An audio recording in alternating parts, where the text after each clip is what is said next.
안녕하세요.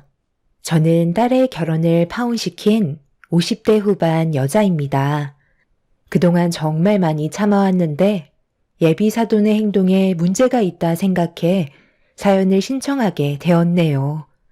사건의 계기는 어느 날 딸이 결혼을 하겠다는 한마디에서부터 시작이 되었습니다. 사랑하는 사람이 생겼으면 결혼을 생각하는 건 당연한 거지만 전혀 예상하지 못했던 인물이라 당황스러울 수밖에 없었고 머릿속이 복잡해지고 말았죠. 하필 같은 회사에서 근무를 하고 있는 회사 대표의 아들이었으니까요. 둘이 어떤 계기로 만나게 돼서 연인으로까지 발전됐는지는 모르겠지만 격리인 제 딸이 대표의 아들과 결혼한다는 건 여러 가지로 걸림돌이 많을 것 같았습니다. 결혼이란 둘만 좋다고 해결되는 문제가 아니기 때문에 참 난감한 상황이었죠. 그래서 몇 번이고 다시 되물어 보면서 재차 확인해 봤지만 딸은 확고하게 결혼하기로 결정한 상태라며 조만간 회사 대표의 아들을 집으로까지 데려오겠다는 말까지 꺼내 놓았네요. 둘은 그동안 좋아서 만나왔다지만 저는 둘의 관계로 인해 앞으로 부딪혀야 될 일들이 많아질 테고 거기에 따른 상처까지 감당해야 된다는 걸 모르고 있는 것 같아 마음이 좋지 않았어요. 저희 집안과는 절대로 이루어질 수 없는 차이라는 게 있기 때문에 결국 헤어질 수밖에 없다는 걸 확신할 수밖에 없었네요. 그렇게 딸은 일정을 잡아 주말에 회사 대표의 아들과 손을 잡고 누추한 저희 집에 들어왔어요. 어색한 웃음으로 딸이 데려온 회사 대표의 아들을 맞아주었고 최대한 신경 써서 만든 음식들을 먹으며 대화를 이어나갔습니다. 대표 아들은 자연스럽게 분위기를 이끌어갔지만 저는 걱정되는 마음에 제가 가지고 있던 고민들을 털어놓게 되었어요. 오고 가며 가끔 인사를 주고받긴 했지만 우리 딸과 지속적인 교류가 있을 줄은 정말 몰랐네요. 서로 진지하게 생각하고 있다곤 했는데 부모님께선 알고 계시나요? 분명 집안과 차이가 너무 많이 나서 무조건 반대할 것 같은데 서로 좋다고 결혼까지 이어질지 의문이네요. 앞으로의 계획을 들어봐도 될까요? 저도 그 문제에 대해 진지하게 고민을 하고 있는 중이고요. 일단 아버지는 어느 정도 눈치를 채신 듯 보이지만 아직 어머니한테는 말씀드리지 못했어요. 최대한 놀라시지 않게 준비를 해야 될 것 같은데 나중에 제가 따로 어머니와 시간을 만들어 최대한 좋게 대화를 이어나갈까 생각 중입니다. 딸이 다니는 회사에서 저도 함께 일을 하고 있기 때문에 대표의 아들을 모르고 있는 건 아니었어요. 몇 번 오고 가며 인사를 주고받았었고 거기에다가 회사 대표의 사모님까지도 어느 정도 알고 있기 때문에 저희 집안을 뻔히 알고 있는 상황이었죠. 그렇기 때문에 걱정이 많았던 거였고 회사 내에서 화장실 청소를 담당하고 있는 저와 격리 업무를 담당하고 있는 딸이 대표의 아들을 넘본다는 소문이 안 좋게 돌게 된다면 분명 저희 가족은 회사에서 나올 수밖에 없는 상황을 맞이하게 되겠죠. 둘이서 잘 해결하겠다고 얘기했었지만 저를 안심시켜주진 못했네요. 서로 좋아 결혼까지 생각한 거라면 꽤 오랜 기간 교제를 했을 텐데 주변의 상황이 걸림돌이 될 거라고 생각하니 참 안타까웠습니다. 그래도 딸이 웃고 있는 모습을 눈앞에서 보고 있으니 잘 됐으면 하는 마음도 동시에 들었습니다. 그런데 한참 대화를 주고받고 있는데 갑자기 초인종이 울렸고 거실로 나가 아무 생각 없이 인터폰을 확인한 순간 저는 입을 다물지 못할 정도로 경악을 하고 말았네요. 사모님께서 저희 집에 찾아오셔서 초인종을 반복해 누르고 계셨어요. 너무 당황했던 저는 아무것도 못한 채 인터폰에 보이는 사모님의 모습을 보고 있자 대표의 아들과 제 딸이 거실로 걸어 나왔고 무슨 일이냐며 옆에서 인터폰을 확인한 순간 둘 다 당황해선 저와 똑같은 표정을 하고 있었습니다. 저희가 문을 열지 못하자 사모님은 집안에 있는 거 다 안다면서 서둘러 문을 열어주길 재촉하셨어요. 완전 무방비 상태라 어떻게 대처해야 할지 몰라 현관 앞에 서 있는데 대표 아들이 어차피 전부 다 알고 오신 것 같다며 회사에서도 마주치게 될 거 차라리 이런 자리가 오히려 좋은 기회일지 모른다고 문을 열어주는 게 좋겠다는 의견을 주었네요. 그렇게 떨리는 손으로 현관문에 손잡이를 잡곤 천천히 문을 여는 순간 눈앞에 사모님이 화가 잔뜩 올라온 얼굴로 저를 바라본 뒤에 대표의 아들과 눈이 마주쳤습니다. 제 딸은 사모님께 인사를 드렸고 차갑게 가라앉은 분위기 속에 제 딸의 인사를 무시한 채 집안을 한번 훑어본 사모님은 신발을 벗고 거실로 들어오셨네요. 그리곤 소파에 앉으시더니 모두를 앉으라며 손짓을 하셨어요. 저희가 죄를 지은 것도 아닌데 분위기가 이상하게 흘러가는 것 같았고 일단 무슨 말을 하실지 드러나 보려고 자리에 앉게 되었네요. 한참 동안 제 딸과 대표의 아들을 번갈아 가며 쳐다보던 사모님이 뱉은 한마디에서 둘의 결혼은 이루어질 수 없다는 걸 확실하게 느낄 수 있었고 분위기는 안 좋아지고 있었습니다. 내가 보는 눈기가 몇 개인데 보자 하니까 갈 때까지 가겠다는 거야? 묵묵히 지켜보고 있으니까 생각 없이 결혼까지 밀어붙이려 들어? 제가 결혼할 마음이 있다는 것까지 알고 계셨으면서 지금까지 아무 말도 안 하셨던 거예요? 그럼 미리 말씀을 해주시지. 왜 여기까지 찾아오셨어요? 네가 그래도 엄마를 조금이라도 생각했더라면 이렇게 나오면 안 되지. 이래서 내가 선자리를 주선했을 때 전부 다 거절했던 거니? 어느 정도 수준이 맞는 집안이면 내가 말을 안 하지. 우리 회사에서 말단 격리로 있는 직원에다가 화장실 청소 아줌마가 웬 말이니? 너 인생 막살기로 작정한 거야? 수준이 떨어져도 이건 너무하잖아. 엄마한테 불만이 있으면 말을 하던지. 도대체 뭘 원하길래 이렇게까지 막 나가려는 거야? 엄마 쓰러지는 걸 보고 싶은 거니? 저는 전혀 불만 같은 것도 없고요. 여경 씨랑 앞날을 같이 하고 싶어요. 그게 제가 원하는 거예요. 지금까지 살면서 단 한 번도 엄마의 의견에 거절한 적 없었고 묵묵히 따라갔었지만 결혼만큼은 제가 원하는 사람으로 선택했으면 좋겠어요. 평생을 엄마가 원하는 방향대로 살아갈 순 없잖아요. 그러니까 지금 내 말을 무시한 채 둘의 결혼을 강행하겠다는 거니?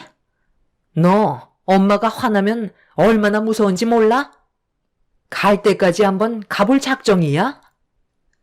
사모님 마음 이해 못하는 건 아니지만 저도 둘의 관계를 심각하게 고민했었거든요. 워낙 집안 차이가 심하다 보니 분명 강하게 반대하실 거라는 걸 알고 있었고 예상대로 사모님께서 둘의 관계를 받아들여 주시지 않고 있지만 자식은 뜻대로 되지 않는다는 거 잘 알고 계시잖아요. 둘은 정말 진지합니다. 그쪽이 지금 저를 가르치시는 거예요?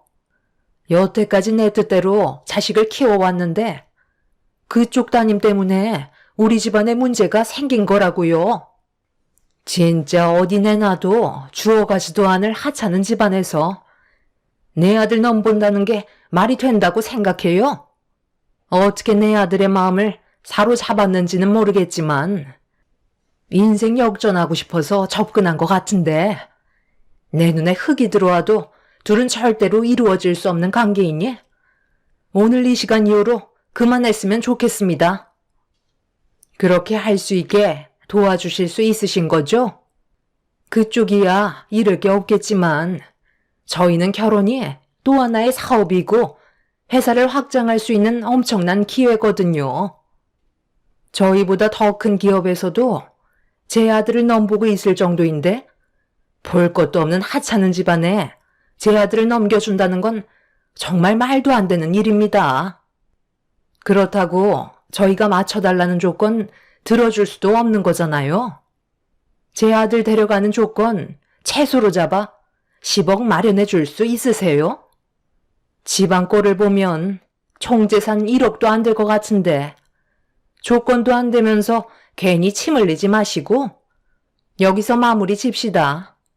그래서 보다 못해 찾아온 거니 확실히 해야 되지 않겠어요? 사모님은 예상했던 대로 강하게 반대를 하셨고 제 딸이 대표의 아들을 진심으로 사랑하고 있다는 말을 꺼내며 결혼을 허락해달라고 간절히 부탁을 했지만 조금의 감정 변화 없이 무조건 안 된다며 자기 아들을 데리고 집을 나가려 하셨네요. 여기서 더 시간을 끌어봤자 오히려 안 좋은 감정만 계속해서 쌓일 것 같아 일단 돌아가는 게 좋을 것 같다고 저도 상황을 마무리 지었습니다. 식은땀이 흐를 정도의 압박감과 무거운 분위기가 끝이 나고 딸도 결혼이 힘들 것 같다고 느끼고 있었는지 결국 방에 들어가 눈물을 쏟아내고 말았습니다. 괴로워하고 있는 딸의 모습을 보고 있으니 저도 기분이 좋지 않더라고요. 이런 상황들을 어떻게 처리해 나가면 좋을지 많은 고민을 했었지만 좀처럼 해결 방법은 나오지 않았고 어쩔 수 없이 제가 가진 고민을 털어놓기 위해 집 밖으로 나와 아는 사람에게 전화를 하게 되었습니다. 곧바로 전화를 받은 친구는 제가 가진 고민을 진지하게 들어주었고 앞으로 어떻게 하면 좋을지 계획을 알려주었네요. 그렇게 한참 동안 대화를 이어나간 뒤 집으로 돌아왔는데 딸이 집에 없더라고요.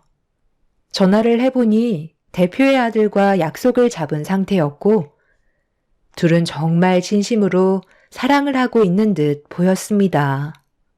늦은 시간이 돼서야 들어온 딸의 마음은 확고했고 그 모습을 보니 저도 더 이상은 말리고 싶지 않았어요. 둘의 마음이 진심인데 반대를 한다는 건 자식의 마음에 상처를 주는 거니 차라리 뒤에서 후회 없이 도와주고 싶었어요.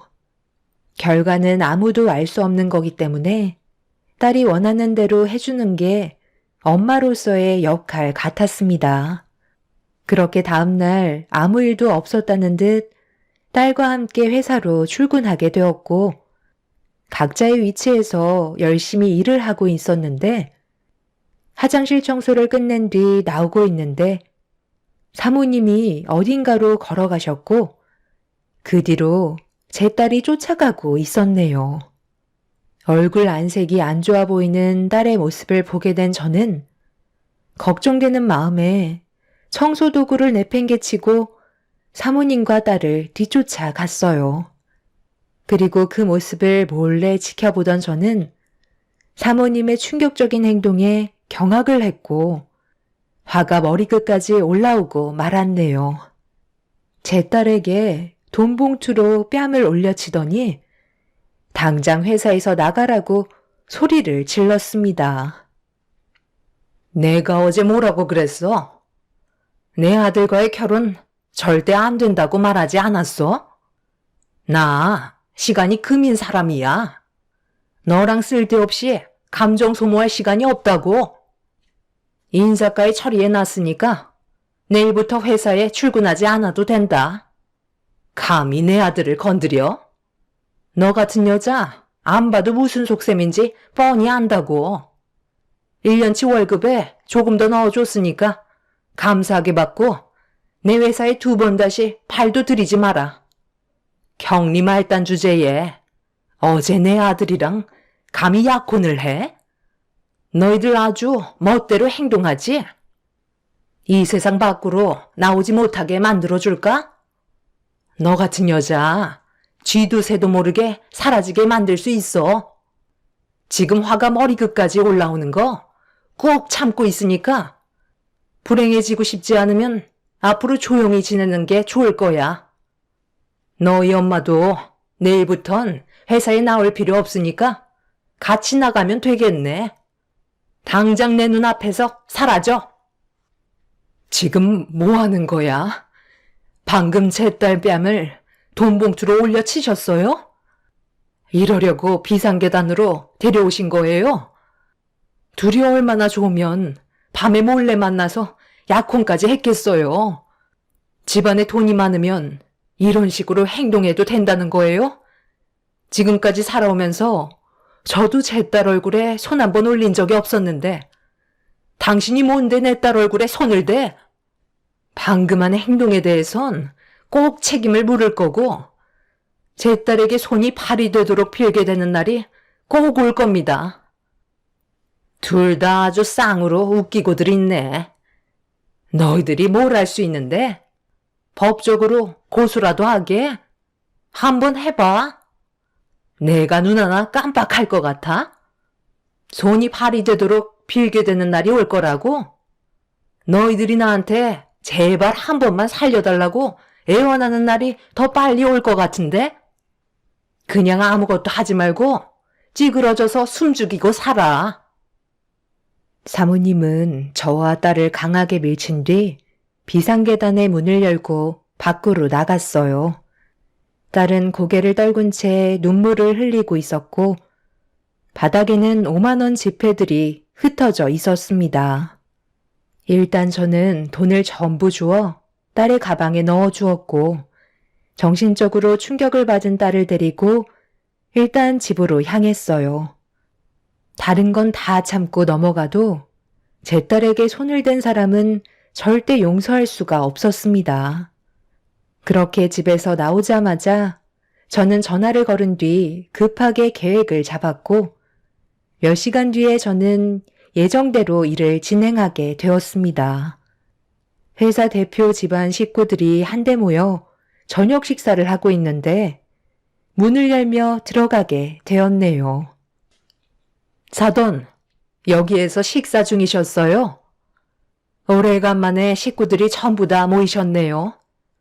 저도 오늘 이 식당에 약속이 잡혀 있어서 들렸거든요. 방금 뭐라고 하셨어요? 사돈? 지금 저랑 장난해요? 좀 전에 무슨 일이 있었는지 벌써 까먹으신 건 아니시죠? 분위기 좋은 식사 자리 망치고 싶지 않으니까 당장 나가주시죠. 무슨 얼어 죽을 사돈이야? 이젠 아주 막무가내로 나오시는구만. 더 큰일 당하시기 전에 당장 내 눈앞에서 사라져 주세요. 애들이 약혼까지 했다는데 그럼 예비 사돈지간 아닌가요? 회사에서도 자주 보는 얼굴인데 새삼스럽게 왜 이렇게 열을 내실까? 이봐 김서방, 아까 무슨 일이 있었는지 알아? 아직까지 내 딸한테 연락 못 받았지? 지금 너무 큰 충격을 받아서 아무것도 못하고 있을 거야. 사부인께서 내 딸한테 이제 회사에 그만 나오라며 돈봉투로 얼굴을 내려쳤거든. 미안하지만 이 결혼 나도 허락해 줄 수 없을 것 같네. 석태야, 네가 말한 거 다 준비해 왔거든? 지금 줄까? 뭐라고? 너 방금 우리 남편 이름 부른 거야? 감히 회사 대표의 이름을 함부로 불러? 이 사람이 정신이 나갔나? 지금 이게 뭐 하는 짓이야? 엄마, 어머님이 하신 말씀이 전부 다 사실이에요? 정말 돈봉투로 그 사람의 뺨에 손을 대셨어요? 아니, 어떻게 그렇게 못된 짓을 저지를 수 있어요? 당연히 맞을 짓을 했으니까 혼을 낸 건데 뭐가 잘못됐니?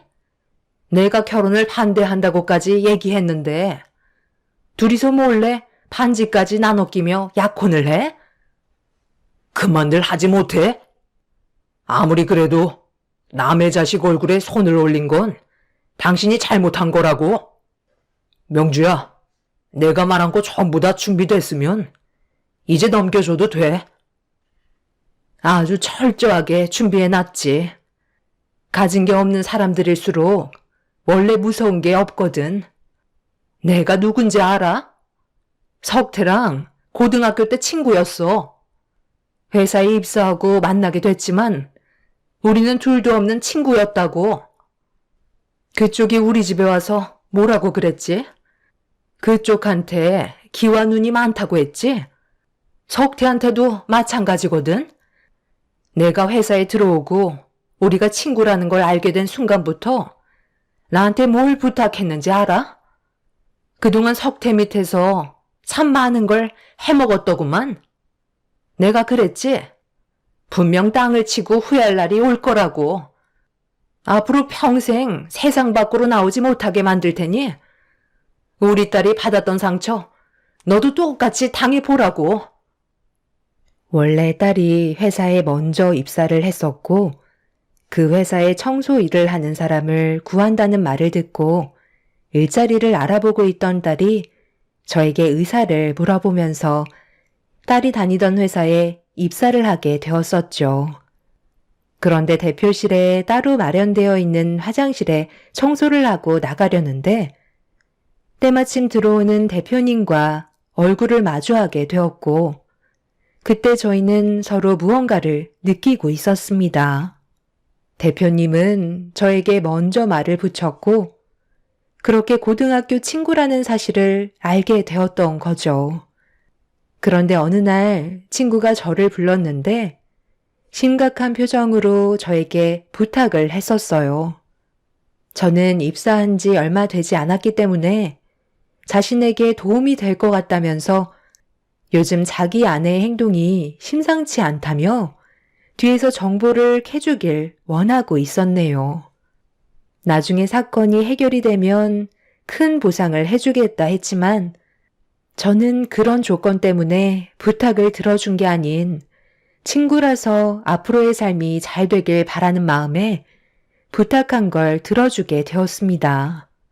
그렇게 틈날 때마다 사모님의 사무실에 들어가 청소를 하는 척 하면서 정보를 캐내기 시작했고 일거수일투족 전부 다 증거물로 남겨두었습니다.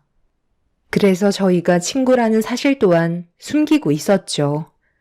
그러던 어느 날 큰 걸 하나 물게 되었고 그때부터 제대로 된 뒷조사가 진행이 되었죠. 친구가 서류를 꺼내들자 그 안에서 나온 내용물을 보게 된 사모님은 사색이 된 얼굴로 입술을 파르르 떨었고 순식간에 친구의 집안에는 폭풍이 휘몰아쳤습니다.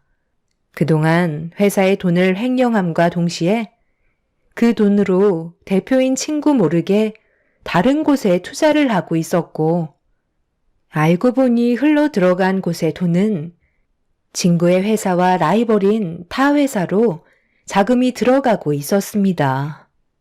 사모님은 배우자인 제 친구를 놔두고 타 회사의 대표한테 마음을 뺏겨 뒤에서 돈을 받쳐주고 있던 거였어요.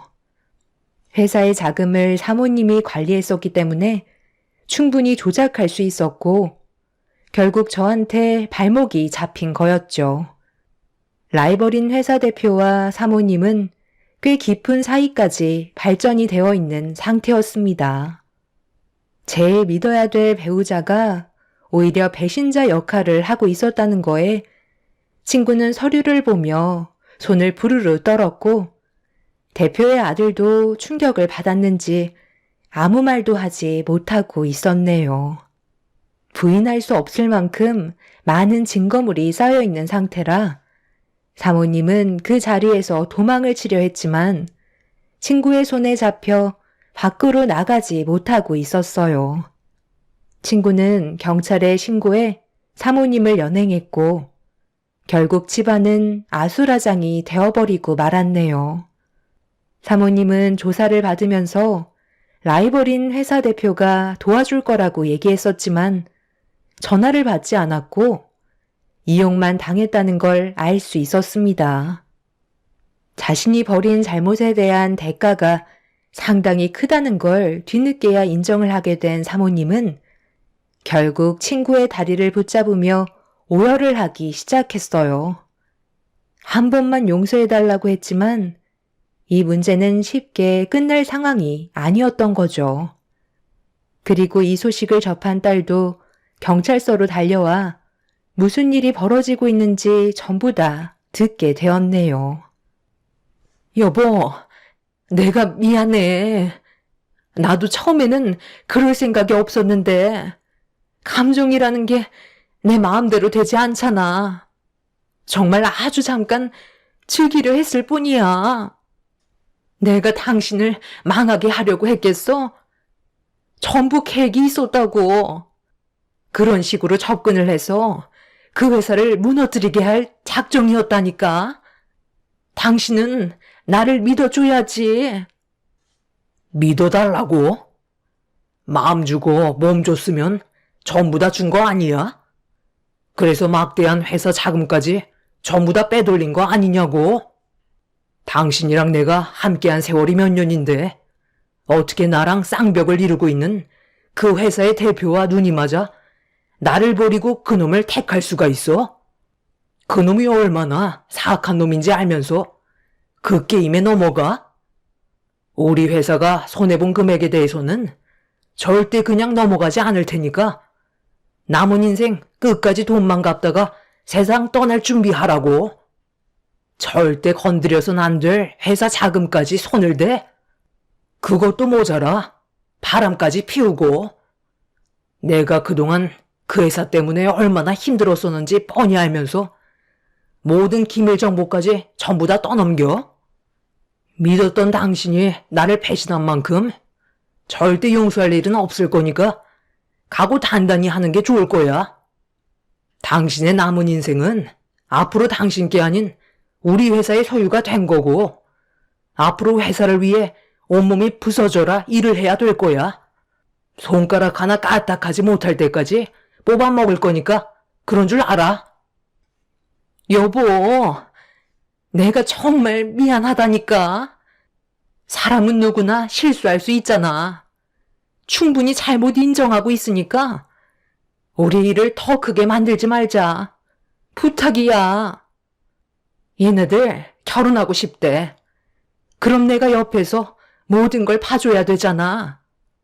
아들 결혼식에 내가 빠지면 되겠어? 제발 부탁이야. 해결할 수 있는 방법을 같이 찾아보자.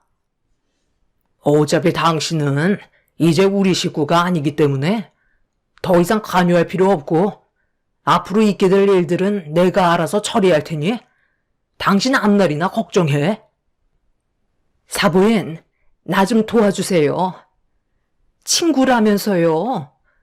그럼 나 대신 설득시켜줄 수 있잖아요. 멀쩡한 가정 파탄 나는 거 보고 싶어요?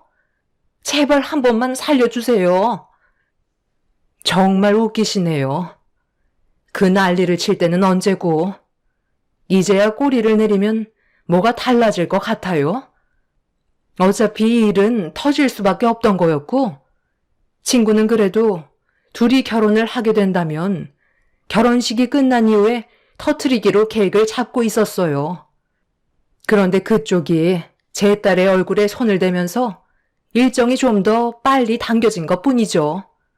결과는 달라질 수 없는 거고 앞으로는 바닥만 보면서 살아가시길 바랄게요. 그리고 지금 당장 제 딸에게 했던 행동에 대해 사과하세요. 친구가 사모님에게 당장 사과를 하라고 소리치자 원하는 대로 해주겠다며 제 딸 앞에 무릎을 꿇고 손이 발이 되도록 빌었습니다.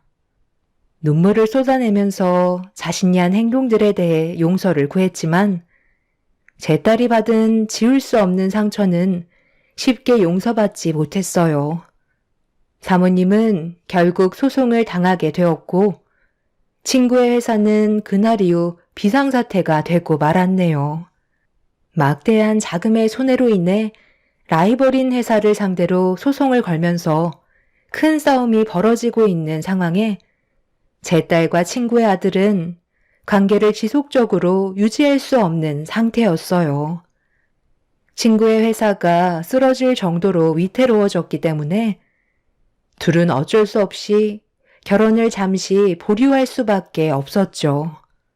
상황이 좋아진다면 어떻게 될지 모르겠지만 지금 당장 회사부터 정상으로 되돌려야 하기 때문에 친구 아들은 회사 일에 매진하고 있는 상황입니다.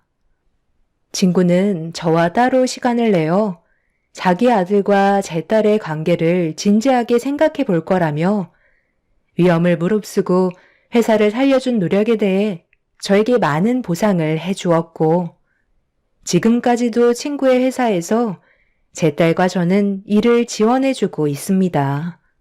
사모님은 지금 현재 회사의 공금 횡령과 기밀 정보 유출까지 했기 때문에 꽤 오랜 기간 교도소 생활을 면하지 못하게 되었고 나와서도 땡전 한 푼 없이 알거지로 세상을 살아가야 되는 기막힌 상황이네요. 앞으로 제 인생이 또 어떻게 바뀔지 모르겠지만 제 딸과 친구의 아들과의 미래가 좋아지길 바랄 뿐입니다. 모든 게 잘 해결돼서 친구의 집안과 저희 집안이 함께 웃는 날이 하루빨리 왔으면 좋겠네요. 제 사연 들어주신 분들 진심으로 감사드립니다. 안녕하세요. 저는 그동안 정말 열심히 살아왔다고 자부할 수 있을 만큼 하루도 쉬지 않고 바쁜 삶을 보내고 있는데요. 하지만 잘 살아보겠다고 노력해도 제 인생은 크게 변화되는 건 없더라고요. 분명히 좀 더 여유롭게 살고 싶어서 악착같이 돈을 벌고 있는데 통장에 들어온 돈은 쌓이지 않고 순식간에 바닥이 나 버립니다. 아무래도 아파트로 이사를 가게 되면서 대출을 꽤 많이 받아 빚을 갚다 보니 그런 것 같은데 세월이 지나면 언젠간 통장에 돈이 쌓이는 걸 볼 수 있는 날이 올 거라 생각했어요. 하지만 그건 저에게 너무 큰 꿈이었다는 걸 남편과 함께 살아가면서 점점 더 피부로 와닿게 되더라고요. 가난에서 아무리 벗어나기 위한 노력은 항상 제자리에 불과했고 맞벌이를 해도 눈에 띄게 변화되는 건 없었습니다. 반대로 제 위로 2명의 형님은 집안도 좋지만 직업도 좋아 가끔 얼굴을 볼 때면 눈에 띄게 변화되는 모습을 봐오면서 그런 삶이 부러운 것도 있었지만 시댁에서 모이는 자리가 저에게는 너무 불편했어요. 시모가 대놓고 저를 형님들과 차별을 두는데 이게 정신적으로 너무 고통스러웠어요. 똑같이 대우를 해주면 좋겠지만 형님들이 시모에게 주는 선물이 워낙 크다 보니 차별은 당연히 심할 수밖에 없었습니다. 저희 부부는 시부모님께 선물을 줄 수 있을 정도로 금전적인 여유가 없다 보니 기본적인 과일 정도와 시댁에서 할 수 있는 일들을 대부분 해왔어요. 그게 최선이었지만 두 형님들의 여유 있는 그런 모습이 저에겐 부럽게만 느껴졌어요. 그리고 시모는 능력 없는 제가 며느리로 들어온 걸 얼굴만 보면 후회한다는 말로 상처를 주었습니다. 저도 마음 같아선 시댁 집안뿐만 아니라 저희 부모님께도 부족함 없이 많은 걸 해드리고 싶지만 그렇지 못하는 현실이 자존감을 많이 떨어뜨리게 만들었어요. 그리고 모두가 모인 식사 자리에서 시모는 저에게 평생 기억에 남을 상처를 주었네요. 내가 이래서 너한테 했던 얘기가 여자를 잘 골라야 한다고 했던 거다. 이것 봐라. 명품 가방이랑 명품 옷이 사람의 가치를 올려주잖니? 이 정도 해줄 수 있는 능력 있는 여자를 만나야 한다고 입이 닳도록 얘기했는데 끝까지 고집 피워서 엄마 상처 주더니 결국 맨날 빚에 허덕이면서 살고 있잖아? 그게 사는 거니? 우리가 형들에 비해 부유한 건 아니지만 그래도 굶어 죽지 않으면 되는 거지. 이런 걸로 왜 뭐라고 해요. 형수님들이야 워낙 집안이 잘 살았던 거잖아요. 엄마가 형수님들 때문에 눈이 많이 높아진 것 같은데 전에 우리 형편을 생각해봐요. 입에 불칠할 정도로 힘들었던 적이 얼마나 많았어요? 형들이 형수님을 잘 만나서 인생길이 열린 거지. 형들도 딱히 볼 것도 없잖아요. 제가 능력이 부족한 걸 이 사람 탓으로 돌리지 마세요. 그리고 모임 때마다 계속 이런 식으로 차별하면 저희 더는 안 올 거예요. 여기 오는 게 욕 먹으려고 오는 거예요? 한두 번이어야 넘어가지. 얼굴 볼 때마다 이러면 저희 그냥 없는 셈 치세요. 그러니 네가 처음부터 좋은 며느리감 선택했으면 내가 이런 모습 보였겠니? 네가 능력 있는 여자 데려왔으면 명품이 2개가 아닌 3개를 받을 수 있었을 텐데 내가 얼마나 아쉽겠어. 막내 며느리한테 얻어갈 수 있는 게 있으면 내가 이러지도 않지. 꼴랑 과일 몇 개 들고 오는데 속이 안 터지겠냐고? 그만 좀 해. 너희들도 앞으로 선물 같은 거 사오지 마라. 모임 있을 때마다 선물을 사가지고 오니까 이 사람이 아주 당연시하게 생각하고 있네. 열심히 잘 사는 모습 보여주는 게 얼마나 큰 선물인데 별것도 아닌 걸로 애들한테 상처를 주고 있어? 안 되겠다. 앞으로 모임 같은 거 일절 없을 테니 각자 알아서 살도록 하자. 모이는 취지가 선물 받으려고 모이는 거야? 애들 얼굴 한번 보고 손주들 얼굴 보고 싶어서 모이자는 건데 계속 이런 식이면 차라리 안 보고 사는 게 낫지. 분명히 경고하는데 막내 아가한테 한 번만 더 상처 주는 말과 행동을 한다면 그땐 나도 조용히 넘어가지 않을 거야. 얼씨구 웃기고 있네. 당신은 애들한테 용돈 안 받았소? 우리가 애들 덕에 먹고 살고 있는데 얼굴 안 보고 살면 굶어 죽으라는 거야? 어디서 혼자 착한 척이야? 너 때문에 이게 뭐냐? 재수씨 들어오기 전까지 우리 집안 분위기 상당히 좋았던 거 너도 알고 있지? 그런데 지금은 어째 모이기만 하면 얼굴 붉히는데 이게 어머니 잘못이야? 네가 어머니 말을 안 들어서 이런 일이 계속 반복되는 건데 왜 어머니 탓을 해? 너는 조금도 책임이 없어? 앞으로 너랑 재수씨는 차라리 모임 때 오지 마라. 잘 지내고 있는 집안 분위기 망치지 말고 너는 재수씨랑 단둘이 지지고 볶고 잘 살아. 재수씨가 탐탁지 않으니까 볼 때마다 어머니가 한 소리 할 수도 있는 거지. 눈에 안 띄는 게 피차 편하겠어. 당신도 이제 그만해. 이러다 막내 동서 울겠다. 본인들이 원해서 선택한 결혼인데 어쩌겠어. 원래 인연은 다 정해져 있는 거야. 본인들이 좋다는데 뒤에서 계속 얘기해봤자 우리만 스트레스 받지, 안 그래? 어머님도 이제 그만 막내 동서 좋게 봐주시고 앞으로 웃으면서 잘 지내요. 스트레스가 만병의 근원인 거 아시잖아요. 앞으로 평생 얼굴 안 보고 살 거 아니니까 차별 없이 넓은 마음으로 이해해주는 게 좋지 않겠어요? 매번 올 때마다 이런 분위기 너무 힘드네요. 우리 큰며느리가 그만하라고 하면 그만해야지. 내가 오죽 답답했으면 그랬겠어? 너희 두 집안은 안정적이게 잘 살고 있는데 막내 애들은 저 모양이니 내 속이 뒤집어져서 그랬던 것뿐이다. 나도 더 이상 입 아프게 얘기하지 않을 테니 이제 그만 밥이나 먹자. 예, 너는 국 좀 다시 데워오거라. 모든 게 제 탓인 것처럼 막말하는 시모의 행동이 저에게 너무 큰 상처를 주었고 눈시울이 붉어지길래 잠시 화장실 좀 다녀오겠다며 급하게 자리에서 일어났어요.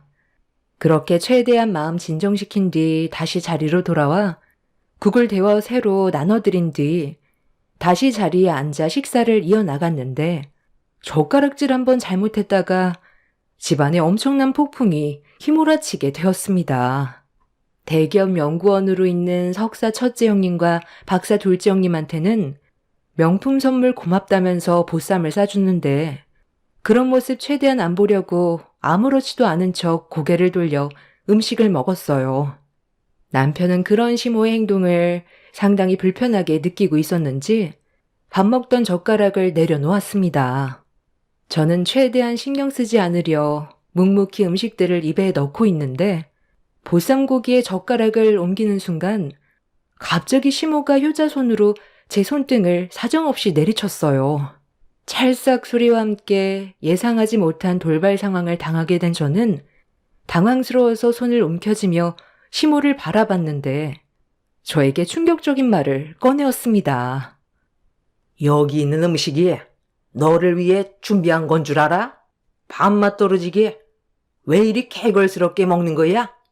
어느 정도 먹었으면 대충 눈치껏 젓가락을 내려놓을 것이지.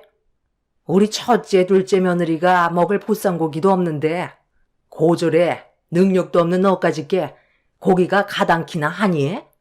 못 배웠으면 알아서 키워야지. 눈치까지 없으니 내 속이 뒤집어지겠다. 엄마, 지금 뭐 하는 짓이야? 이 사람이 음식 준비 다 했는데 먹지 말라고 효자손으로 손등을 내려치면 어떡해요? 방금 차별하지 않겠다면서. 아, 방금 며느리 손이었니? 내가 요즘 눈이 좀 침침해서 똥파리가 날라 들어온 줄 알고 효자 손으로 사정없이 내려쳤는데, 아유, 그게 막내 며느리 손이었어? 요즘 내가 치매가 왔나?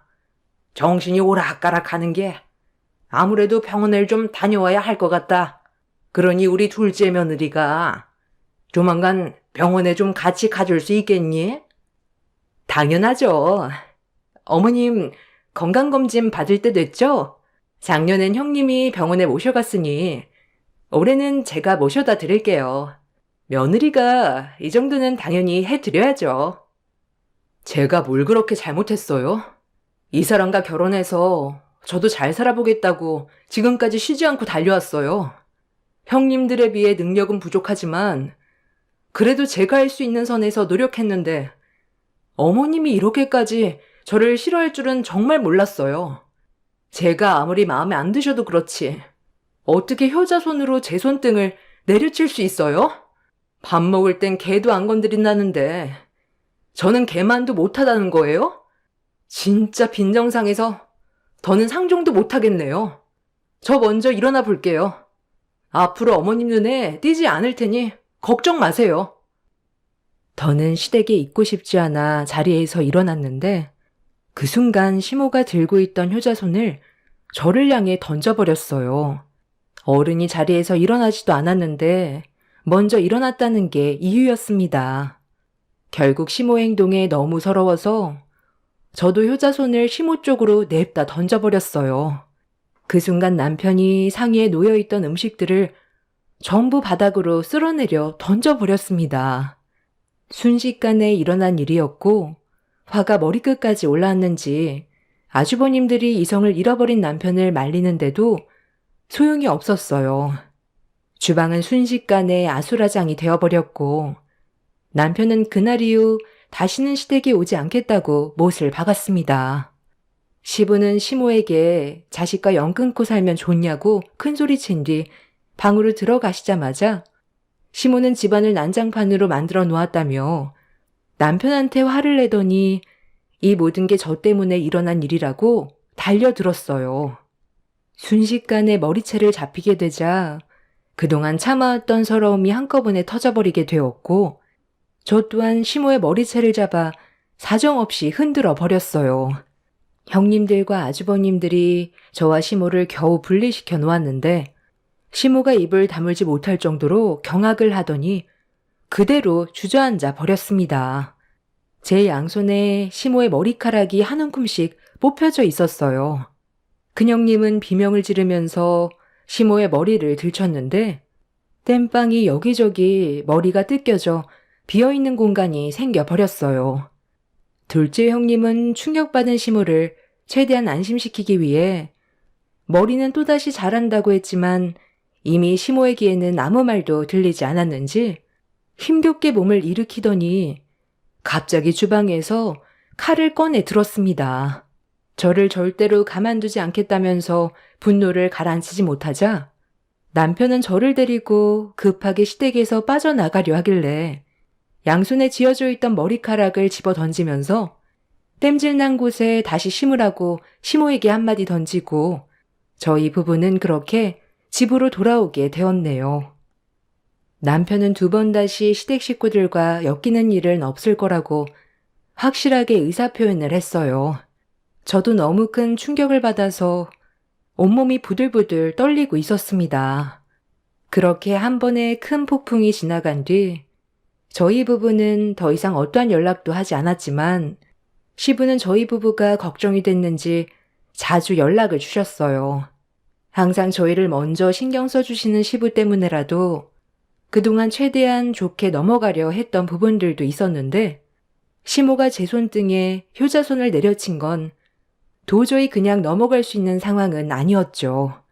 시부는 전화로 그때 난리친 건 정말 잘한 행동이라면서 그래야 저희 부부를 함부로 대하지 않을 거라고 저희 부부 입장에서만 말씀해 주셨어요.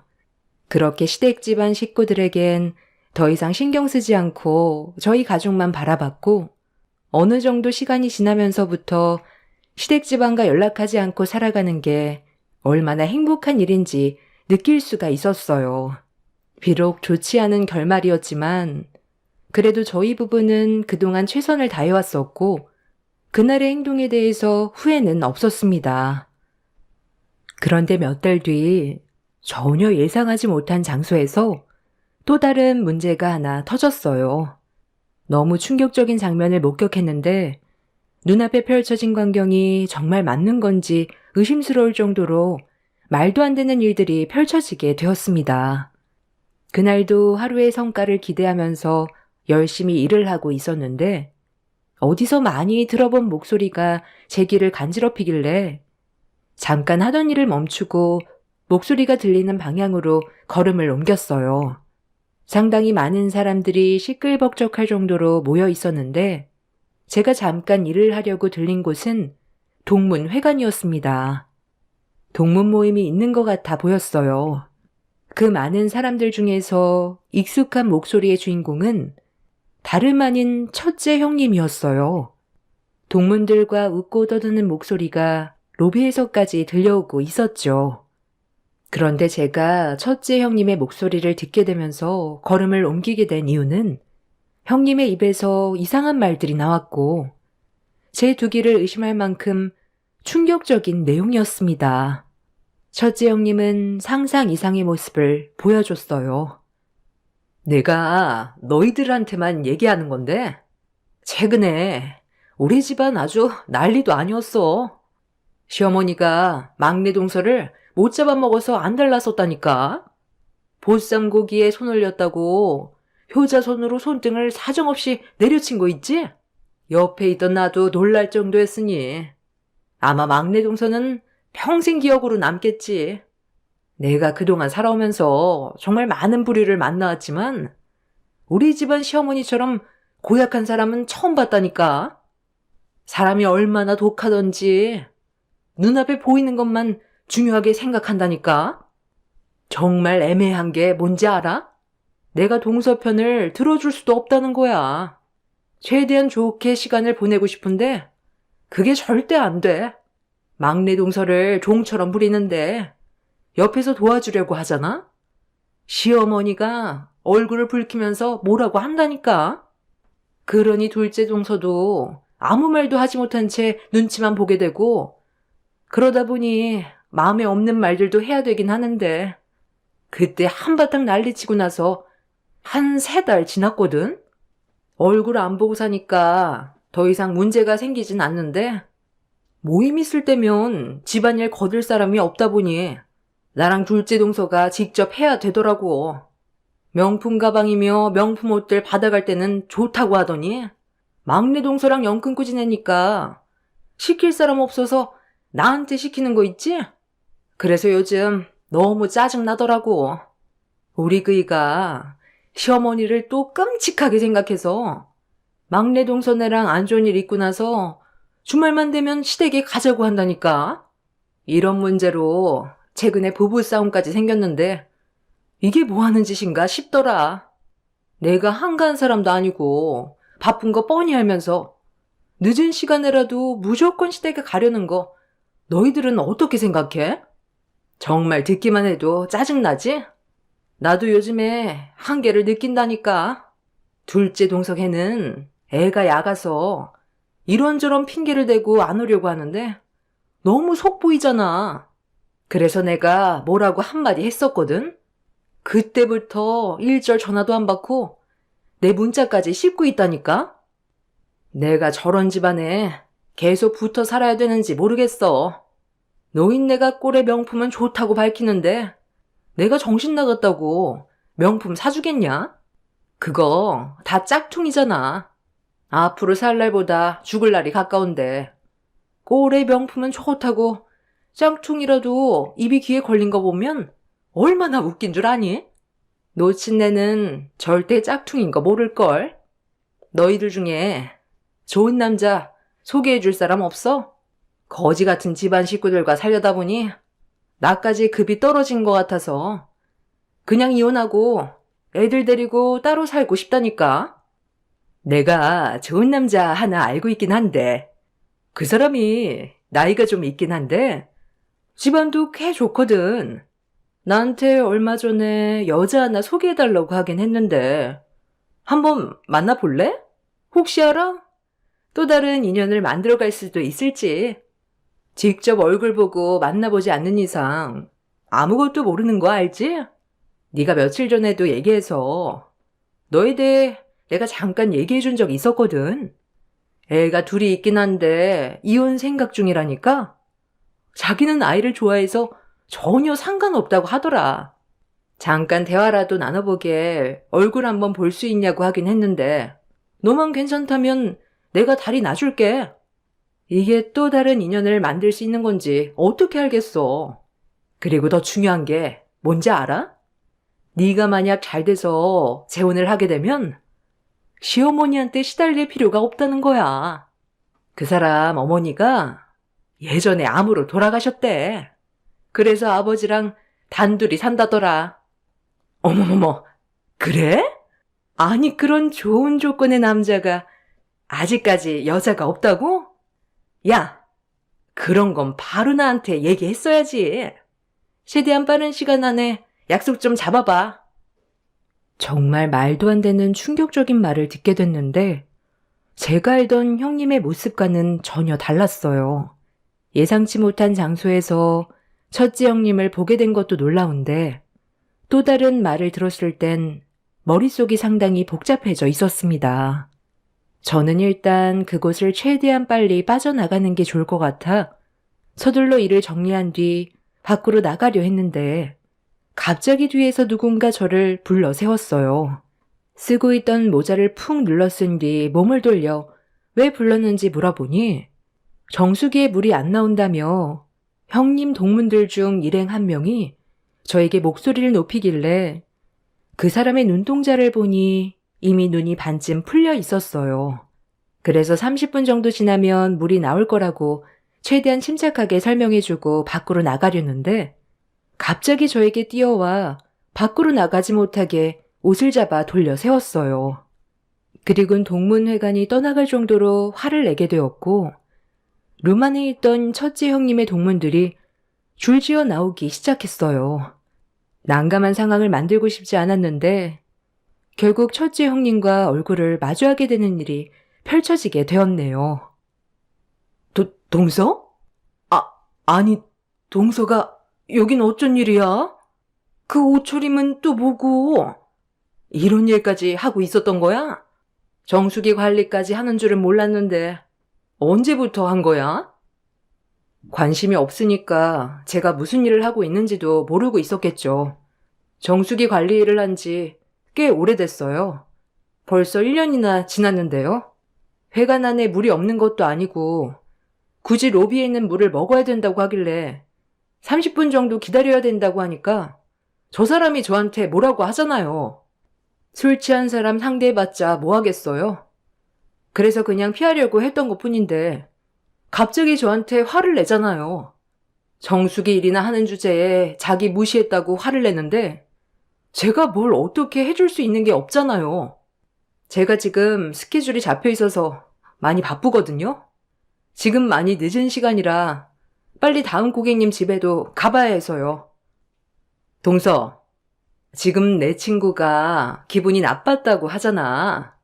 동서는 다음 고객만 생각하고 내 친구의 입장에 대해서는 전혀 이해를 해주지 않는 것 같네. 동서의 태도에 문제가 있으니까 뭐라고 한 거 아니겠어? 내 친구가 동서의 고객이 될 수도 있는 건데 사람을 무시하면 안 되지. 네가 지금 우리랑 급이 맞는다고 생각해? 최대한 잘 설명드렸는데 제가 무슨 무시를 했다는 건데요. 제가 저 사람한테 90도로 정중히 사과라도 해야 된다는 거예요? 저는 기분 나쁘게 말하지도 않았고 제 할 일만 하고 조용히 나가려 했는데 저 사람이 저를 붙잡더니 뭐라고 한 거라고요. 형님이야말로 친구라고 무조건 편드는 게 아닌 어떤 상황인지부터 파악을 해야 되는 거 아니에요? 그리고 정말 웃긴 게 먹고 자고 싸는 건 누구나 다 똑같은 건데 무슨 급이 있어요. 나이 먹고 떠나는 건 마찬가지 아니에요? 급 따지는 사람이 지금까지 그런 식으로 행동을 해왔어요? 정말 어이가 없어서 말도 안 나오네요. 웬만하면 조용히 넘어가고 싶으니까 이제 그만하시죠. 내가 뭘 어쨌는데? 동서가 나에 대해서 얼마나 한다고 그런 말을 짓거려? 못 배운 집안일수록 위아래도 없다더니 족보도 없는 집안 주제에 너까지 꽤 나를 훈계하려 들어? 몇 달간 너 때문에 피곤한 일이 얼마나 많았는지 알아? 친구들 앞에서 집안 망신 다 시키고 쪽팔리게 하고 있네. 첫째 형님은 술도 꽤 많이 마신 상태였는지 붉어진 얼굴로 제 어깨를 강하게 밀쳤고 형님 동문들이 저를 에워싸더니 한두 명씩 몸을 밀치기 시작했어요. 다들 제정신이 아닌 것 같아 안내 데스크에 서 있는 직원한테 도와달라고 요청하자 직원은 더 큰 사고를 막기 위해 경찰에 신고를 넣어 도움을 요청했어요. 형님의 동문들은 저를 넘어뜨린 뒤 발로 밟으려는 순간 남편이 회관으로 들어와 소리치며 상황을 정리하기 시작했어요. 제가 하루 종일 정수기 관리하면서 운전까지 해야 돼서 일찍 일을 마친 남편이 대신 운전대를 잡아줬는데 시간이 꽤 오래 지났는데도 내려오지 않자 걱정돼서 올라온 거였습니다. 그런데 갑자기 눈앞에 펼쳐진 광경을 보고 얼마나 놀랐겠어요. 남편은 형님들의 동문들을 사정없이 외친 뒤 저를 일으켜 세운 뒤 저희 부부를 쳐다보고 있는 첫째 형님에게 막말을 퍼부었습니다. 저도 이미 화가 머리끝까지 올라와 버린 상태라 주머니에 있던 녹음기를 꺼내 들었어요. 그리고 형님에게 보여주었죠. 이게 뭔 줄 알아? 내가 정수기 일하면서 몇 번 안 좋은 일을 겪어서 혹시 모를 일을 대비해 일할 때는 항상 녹음기를 켜두거든? 네가 동문들과 나눈 대화 내용이 이 녹음기에 전부 다 녹음되어 있다는 거 몰랐지? 사람은 어디에 있던 말 조심해야 된다는 거 그 나이 처먹었으면서 모르는 것도 아닐 텐데 동문들 앞이라고 말을 필터도 거치지 않고 하고 싶은 대로 전부 다 쏟아내더라. 아주버님과 이혼까지 생각한 것도 모자라 다른 남자를 만나려고 계획까지 했으면 이미 끝난 거 아닌가? 어머님한테 비싼 명품 가방이라고 할 얘긴 다 해놓고 짝퉁이었어? 둘째 형님이랑 가족들 가지고 노는 재미가 아주 쏠쏠했지? 있는 집안들이 더한다더니 정말 웃기네. 내가 가지고 있는 이 녹음 파일 오늘 가족들한테 전부 다 전송할 테니까 어떻게 수습하는지 한번 볼까? 첫째 형님은 제가 들고 있던 음성 녹음기를 보곤 화들짝 놀라더니 더 큰 일을 만들지 않기 위해 최대한 저를 설득시키려 했지만 이미 저도 화가 머리끝까지 올라와 버린 상태라 첫째 형님의 행동을 용서해 줄 수가 없었어요. 그 자리에서 저는 시댁 식구들에게 음성 녹음 파일을 핸드폰에 옮긴 뒤 전송해 버렸고 첫째 형님은 절대 안 된다면서 제 손에 들려있던 녹음기를 빼앗으려 했지만 남편이 강하게 가로막아 저에게 접근조차 하지 못하게 만들었습니다. 그리고 잠시 뒤 제 핸드폰과 첫째 형님의 핸드폰으로 전화가 빗발쳤어요. 아주버님은 형님에게 쉬지 않고 전화를 걸었지만 형님은 사색이 된 얼굴로 받지 않았습니다. 시모가 저에게 연락을 해왔길래 전화를 받았는데 녹음 내용이 사실이냐고 몇 번이나 대묻길래 지금 현재 첫째 형님의 동문회관 현장이라면서 남편과 함께 있고 어떤 일이 벌어졌는지에 대해 전부 다 설명을 했어요. 그리고 잠시 뒤 시댁 식구들이 동문회관으로 전부 다 오게 되면서 집안은 또다시 난리가 나게 되었죠. 그렇게 아끼던 두 형님들이 한자리에 모였네요. 석 박사의 대기업 연구원으로 일하고 있다고 봅상까지 싸서 입에 넣어주더니 짝퉁 명품 가방이 그렇게 좋았어요? 앞으로 잘난 두 형님들 잘 끼고 사세요. 고졸에 못 배운 저는 여기서 이만 빠질게요. 집안 꼴 정말 잘 돌아가네요. 첫째 형님은 다른 남자 만날 생각이나 하고 있고, 둘째 형님은 당신을 놓친내라고 부르면서 가짜 명품 가방으로 가지고 놀고 있었잖아요. 며느리가 선물해 준 거라고 좋다고 들고 다녔을 텐데 창피해서 어째요? 모르는 게 약이라더니 그동안 진짜 명품인 줄 알고 으스댔죠? 당신 인생이 명품이 아닌데 명품을 걸쳐봤자 인생이 달라지겠어요? 집안 꼴 정말 잘 돌아갑니다. 시모와 아주버님들은 많이 당황했는지 눈앞에 펼쳐진 현실을 받아들이기 힘들어했어요. 시모는 자기가 들고 있던 명품 가방이 정말 가짜였냐고 물어보는 질문에 두 형님들은 아무 말도 하지 못하고 있었습니다. 시모는 몇 달간 저희 부부 없이 지내오면서 제가 집안에 정말 필요한 존재였다는 걸 느끼고 있었다며 좋게 풀어가려 했지만 차단해 버렸어요. 이제 와서 그런 말 해봤자 제가 받은 상처는 지워지지 않으니까요. 그날 이후 시모는 저희 집에 연락도 없이 찾아와 며느리는 저 하나뿐이라고 다시 관계 회복을 원하고 있지만 저는 받아주지 않았습니다. 첫째 형님은 아주버님 몰래 다른 남자 만나려 했다는 게 사실로 밝혀지고 나서 현재 별거 중이고, 둘째 아주버님도 선물해준 명품 가방이 가짜인데 진짜로 속여서 시모를 가지고 놀았다는 거에 화가 나 부부관계의 금이가 매일 부부싸움으로 서로에게 상처를 주고 있다고 하네요. 이런 상황들이 너무 어이가 없고 황당해서 사연을 신청하게 되었어요. 뒤늦게 제가 시모에게 진심이었다는 걸 알게 된 이후 용서를 구하고 있지만 이미 마음이 떠나버려서 관계 회복은 힘들 것 같습니다. 상처도 한두 번 받아야지 계속 받으니까 그 사람에 대해 더 이상의 감정도 없더라고요. 그냥 이대로 저희 가족만 바라보고 사는 게 속 편할 것 같아요. 지긋지긋했던 시댁 생활 확실하게 청산할 수 있어서 속이 후련합니다. 앞으로 더 열심히 살아서 남부럽지 않게 살아가려고요. 제 사연 들어주셔서 감사합니다.